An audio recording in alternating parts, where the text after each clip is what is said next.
Hey everybody, it is Taylor of Summer Del Sol here. You may notice I already seem a little battle-torn. That's because I just finished installing my mom's exhaust hangers in another video that likely went live before this. Just thought I'd update you on the fun multiverse that is my series of footage. But even after one project, the list goes on. Today the focus is to install my firewall and bulkhead panels. I want to get those in position to start closing this car off to make it feel like a car in the areas that it's not exposed to air. I realize I've already messed up a little bit by installing my wiring tray box, but I think I can work around it. It's gonna get a little rough, but let's do it. So, let's kick it off with the driver's side firewall panel. Here you can see this top tab is going to fit nicely along where that transmission tunnel is going to lie. Once it was properly oriented, I slid it underneath these pedals very delicately. And you'll actually notice how I'm sliding that bottom front tab in front of that square tube, right next to that subframe bolt. And here you can see in a little more detail where that slides up front and how the holes line up nicely along those square tubes. Pardon the dust. And now it's time to mentally fortify as I approach the passenger side panel. Now this is where I was referencing the wiring tray earlier. That thing is in, and I need clearance to get this in as well. It did come in handy sometimes to have this panel open instead of installed, but after this harrowing experience, I think I can definitely say it's best to just go ahead and install all these panels before you start the mechanical process. I'm telling myself that I won't hear these rivets rattling around in this tube because everything's noisy. It's exposed. You'll never notice. I'll tell you what you can notice in 4K is a sunburn. I stepped outside once this year and that's what happened.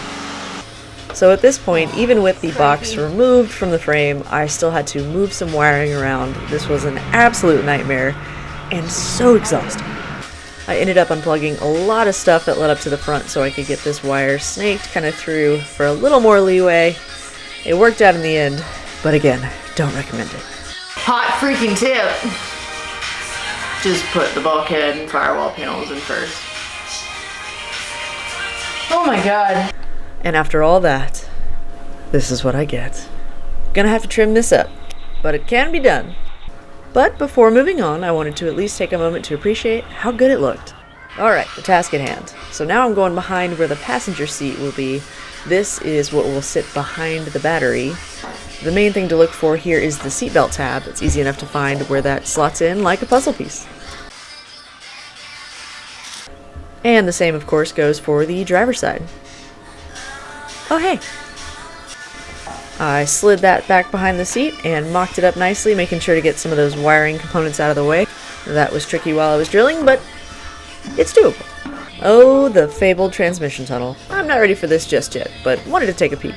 Alright, how many spiders are in this box? Trick question. All of them. Now these can be tricky. You do want to mock this up so you know if you need to trim this component where the shifter knob will hit or interfere in first, third, or fifth. Alright. And you'll see why momentarily. Hey, that's not so bad. It's not bad at all. Oh. Alright, it'll need a little massage. Ow. We can trim that. That's not a big deal. Look at that! And now with everything mocked up, it's time to put in the work. Folks, there's no two ways about it. Frankly, it's just a lot of drilling, more drilling, struggling, and then finally riveting. Ow! That's one!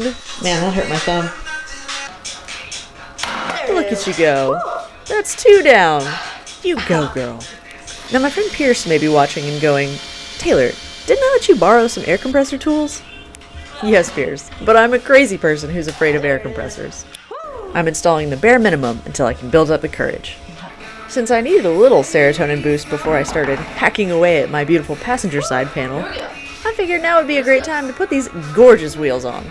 I got my tires installed at Gran Turismo East. Love that group. It was a phenomenal experience. They are the experts if you're in Atlanta. After a lot of back and forth on which wheel and tire combo I wanted to run, I landed on Japan Racing's JR19 in a 15x9 -13 offset for the wheels, and I'm running the Falcon Zenith in a 225/45/15 with a touch of stretch. This setup ensures that I won't have any scuffing of the chassis under load, and it'll be a touch easier to steer than a 245 at slow speeds with a depowered rack. And now we're back to the sad part. I originally tried to trim this panel without removing it so I could save a little more trouble, but as you can imagine, that did not work. That's hard to do. Can I get this out? Yeah, let's just pull this out. Ow! My fingers! With that removed, it was much easier to get clearance and properly installed. Holy cow. I'm ignoring the fact that the car is not starting now for some reason, but I've got the panels at least in place. Firewall. Hooray! Thank you guys so much for watching and following along. I think I might tackle either the transmission tunnel next time or the fuel filler system. Still to be determined, but until then, I'll catch you next time.